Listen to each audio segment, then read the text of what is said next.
अब सवाल है कि क्या ईवीएम हैक हो सकता है या नहीं?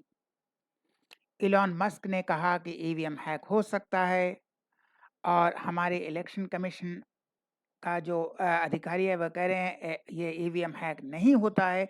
तो ईवीएम को हैक किया जा सकता है या नहीं? यह एक मूल प्रश्न है और इसका जवाब आसान नहीं है क्योंकि यह हाँ में भी दिया जा सकता है और नहीं में भी दिया जा सकता है।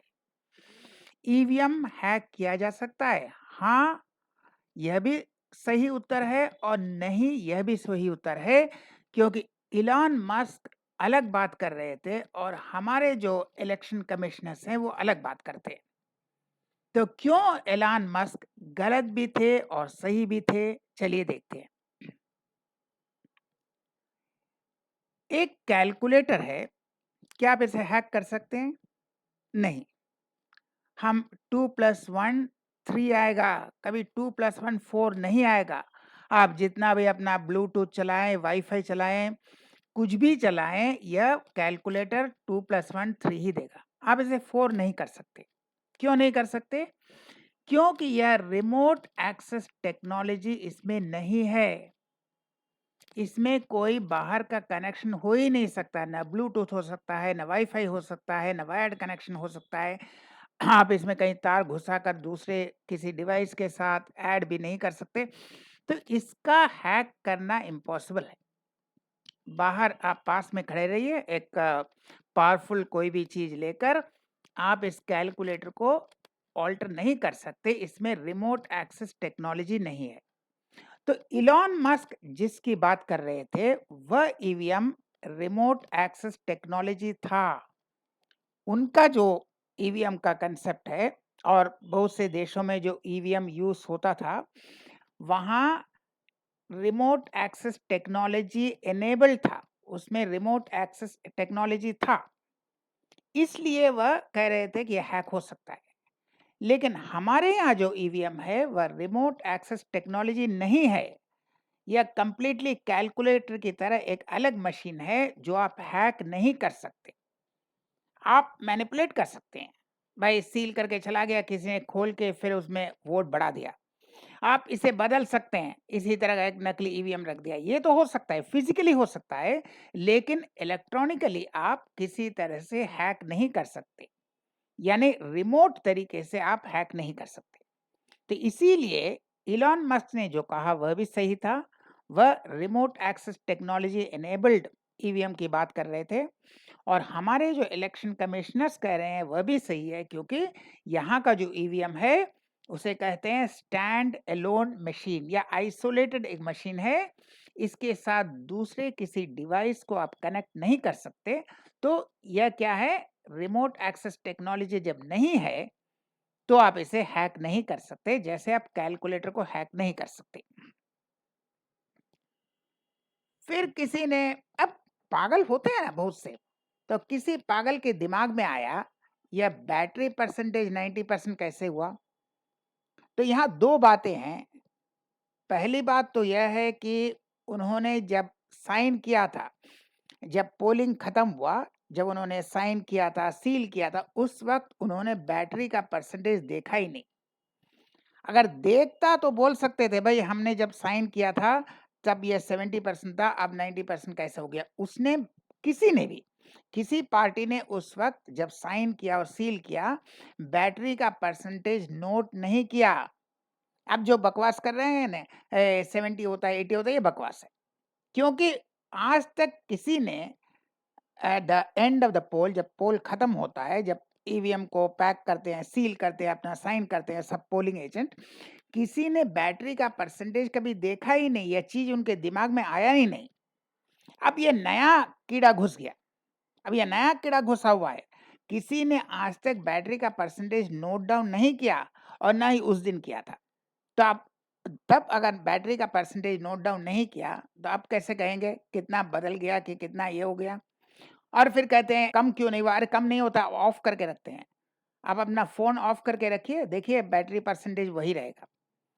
आप फ़ोन बिल्कुल स्विच ऑफ कर दीजिए, बैटरी परसेंटेज वही रहेगा। अपना लैपटॉप टर्न ऑफ कर दीजिए, बैटरी परसेंटेज वही रहेगा।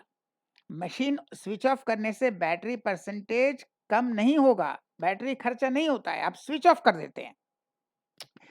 तो ये ऑन तो नहीं रहता है, आप पूरा ऑफ कर दिया, स्विच ऑफ कर दिया, तो अब तो बैटरी परसेंटेज जो था वही रहेगा। दूसरा बात यह है कि बैटरी परसेंटेज से डेटा का कोई कनेक्शन नहीं है। अब आप रोज मोबाइल चार्ज करते हैं ना, रोज लैपटॉप चार्ज करते हैं ना, तो क्या डेटा बदल जाता है? फ़ोन में हमने चार्ज किया, चार्ज में लगाया, जब तक 100% नहीं होता, तो क्या डेटा बदल जाएगा? बैटरी परसेंटेज से डेटा नहीं बदलता है भाई। तो ये जो बकवास है, ये जानबूझकर बकवास किया जाता है कि बैटरी परसेंटेज ज़्यादा हो गया, बैटरी परसेंटेज से डेटा चेंज नहीं होगा। और आपका जब एक बार स्विच ऑफ कर दिया तो उसका बैटरी परसेंटेज नहीं घटेगा, जो रहेगा वही रहेगा। लेकिन सबसे बड़ी बात यह है कि आपने तो बैटरी परसेंटेज नोट ही नहीं किया, किसी ने नोट नहीं किया। तो पॉइंट आउट कर सकते थे, कितना है? ये तो पॉइंट आउट कर नहीं सकते। भाई हमने जब साइन किया था ये 70% था, अब 60% ये बोल नहीं सकते क्योंकि किसी ने कभी बैटरी परसेंटेज देखा ही नहीं। यह पहली बार कीड़ा घुसा है। यह एक कहते हैं ना जो बैड लूजर्स किस तरह से किसी तरह एक बहानाबाजी, ये बहानाबाजी है अपने इज्जत को बचाने के लिए, लेकिन उनका इज्जत और रसातल पर चला जाएगा। तो ये है महान पढ़े लिखे लोग। ऊपर के जो 3 हैं, आप जानते हैं कौन है? एक पहला बड़ा इंजीनियर है, वह विश्वेश्वरैया का उच्चारण नहीं कर सकता, खरीदा हुआ डिग्री है। फिर वो 3 नंबर पे छड़ी, इसने तो कभी पढ़ा लिखा है ही नहीं, अपने मातृभाषा तमिल में भी फेल किया है। ये सब पैसा देकर खरीदा हुआ डिग्री है। नीचे जो हैं, खैर पढ़े लिखे तो हैं लेकिन इंजीनियर नहीं है, ये कोई इंजीनियर नहीं है। तो ये इंजीनियर नहीं है, ये क्या समझेंगे भाई? बहुत बड़ा ज्ञान देते हैं। कोई इसमें इंजीनियर है? दिखाई देता है आपको? कभी इंजीनियरिंग का स्पेलिंग भी नहीं जानते। तो इंजीनियर तो है नहीं। जयराम रमेश पढ़े लिखे हैं लेकिन इंजीनियर तो है नहीं। खड़गे तो इंजीनियर नहीं है। राहुल गांधी पप्पू की बात छोड़ दीजिए, वो तो इंजीनियर का स्पेलिंग भी नहीं जानते। अखिलेश यादव तो बकवास करते रहते हैं। और स्टालिन के बाद जो डेंगू मलेरिया कह रहा था सनातन धर्म को, वो तो कभी स्कूल कॉलेज गया नहीं, वो क्लास 10 फेल है, वो पैसा देकर डिग्री लिया है। तो ये क्या समझेंगे? ईवीएम हैक हो सकता है, नहीं हो सकता है, इनको क्या नॉलेज है? ये बकवास करते रहते हैं। यानी राहुल गांधी ने जो कहा उसी को कहना है, वरना नौकरी चला जाएगा। नौकरी तो चला जाएगा, क्या कहें, उसी को रिपीट करना है। चलिए चिट्ठी लिख दिया। और जो इलेक्शन कमीशन है, उनके पास जो ऑफिसर्स हैं, हो सकता है वह इंजीनियर्स नहीं है, लेकिन वह ईवीएम कंपनी से इंफॉर्मेशन मांग सकते हैं।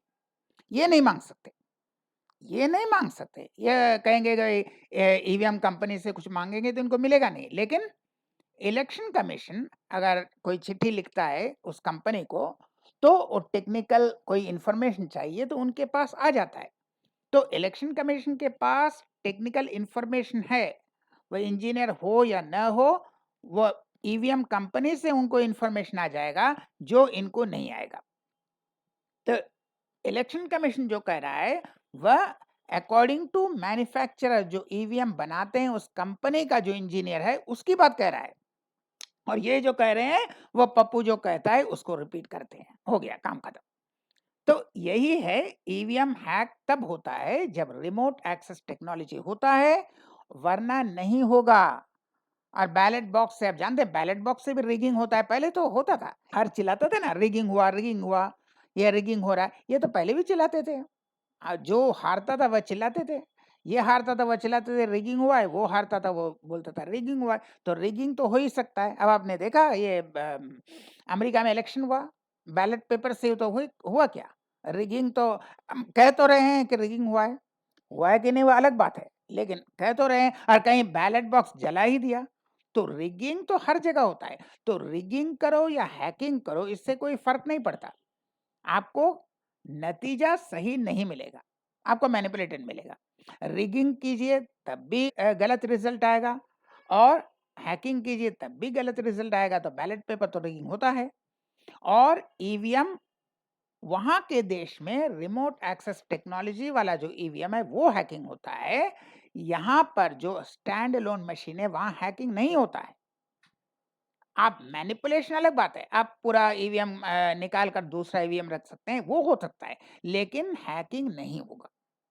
और जो ये वीडियो में दिखाता है ना, ये देखो 5 मिनट हैकिंग हो गया, ये बकवास है, सब क्लास 10 फेल। ये क्लास 10 फेल है, ईवीएम का फुल फॉर्म भी मालूम नहीं। ये वीडियो में दिखाते हैं, अगर अब इतना ही हिम्मत है, तो प्रेस कॉन्फ्रेंस करो और इलेक्शन कमीशन के सामने दिखाओ, वो नहीं करेंगे। इलेक्शन कमीशन के सामने डेमोंस्ट्रेट करो कि कैसे हैकिंग होता है, वो नहीं करेंगे। वो वीडियो में तो बहुत कुछ दिखाया जा सकता है, आप मैनिपुलेट कर सकते हैं। तो वो मैनिपुलेटेड वीडियो डालते हैं, लेकिन किसी का हिम्मत नहीं है कि ओपनली फिजिकली आप किसको डेमोंस्ट्रेट करें कि देखो ये ईवीएम हैक हुआ है। आप इलेक्शन कमीशन को बुलाइए या प्रेस कॉन्फ्रेंस बुलाइए, इंजीनियर्स को बुलाइए, दिखाइए कि ईवीएम हैक होता है, वो नहीं करेंगे। वो एक फर्जी वीडियो, तो फर्जी वीडियो बनाना बहुत आसान है। जो फेल किया है, जो क्लास 9 फेल लड़का, वो भी फर्जी वीडियो बनाता है। तो अरे बहुत से रिपोर्टर हैं जो क्लास 10 4-5 बार फेल हो चुके हैं, वो भी फर्जी वीडियो बनाते हैं। तो फर्जी वीडियो वह यहाँ पर डालेगा, फेसबुक में, इंस्टाग्राम में, ट्विटर में, लेकिन वह कभी सामने आकर यह नहीं दिखाएगा कि ईवीएम हैक होता है। तो ये एक बकवास, खाली अपना अ, उल्लू सीधा करने, या किसी का हॉबी होता है कभी मिस इन्फॉर्मेशन फैलाओ, भ्रम फैलाओ, लोगों को भ्रमित करो, ये एक इनका आदत होता है, ये इनका हॉबी है लोगों को भ्रमित करना, तो वो करते हैं। तो इलॉन मस्क ने जो कहा वह भी सही था, और हम जो कहते हैं वह भी सही है। वहाँ का जो ईवीएम है रिमोट एक्सेस टेक्नोलॉजी वाला, वही हैक होगा। यहाँ का जो स्टैंड अलोन डिवाइस है वह हैक नहीं होगा। और जितना भी ये चिल्लाएं बैटरी परसेंटेज से डेटा कभी चेंज नहीं होगा। और बैटरी परसेंटेज, ये जो बोलते हैं ना, स्विच ऑफ करने के बाद बैटरी परसेंटेज चेंज नहीं होगा। अब अपना मोबाइल देख लीजिए, मोबाइल को स्विच ऑफ करके 2 दिन रख दीजिए, बैटरी परसेंटेज वही रहेगा। अपना ही घर में चेक कर लीजिए। तो ये बकवास चलता रहता है। तो हम फिर मिलेंगे ऐसे और वीडियो के साथ, तब तक के लिए नमस्कार।